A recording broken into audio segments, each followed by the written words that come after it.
The 3.5-acre car park, a few meters from Namugongo Matters site, is a signature project for the Greater Kigezi diocese, a cluster which led the 2018 Matters commemoration. The plaque was unveiled by Archbishop of Uganda, Dr. Stephen Kazimba Mugalu, and other bishops from across the country.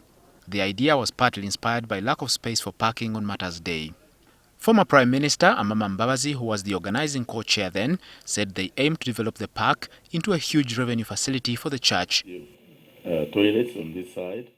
The park is named after the revivalist movement, which started in Kigezi in the 1930s, that bred a wave of what became the saved Oba locally in Uganda.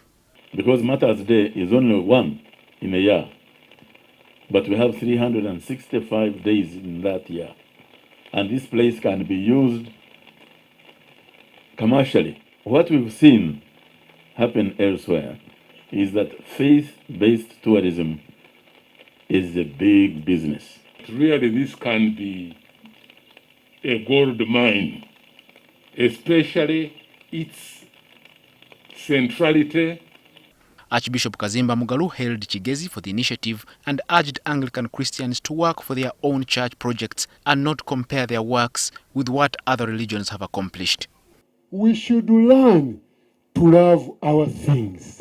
Let us work on our Uganda Matters Anglican site. Like the Kigezi have done, we should follow suit and even do more. Stop saying, but others are doing this. No, love yours. The Anglican Matters site, he said, hosted the killing of 23 Anglican and 2 Catholic young men, a history on which they can build to make it a more attractive faith-based tourism site. All there remain is the bones and whatever you collected and buried together here in our church, the Anglican Church. The Catholics, the Anglican. That's why when we talk about ecumenism and unity, it was started by the Matters. They were killed together and buried together, and their ashes were put together. This comes just a day to the Matters Day celebrations. Afternoon prayers and a medical camp are some of the prominent activities here.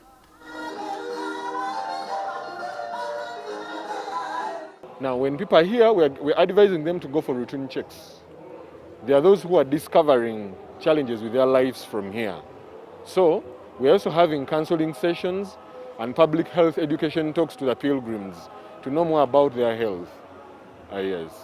Tomorrow, the church will host the men and women's conferences to be addressed by the guest speaker, Bishop Samson Mwaluda. The Namugongo Anglican Matters site is expected to host over 20,000 pilgrims for Friday's celebrations. Edward Muhumza, NTV.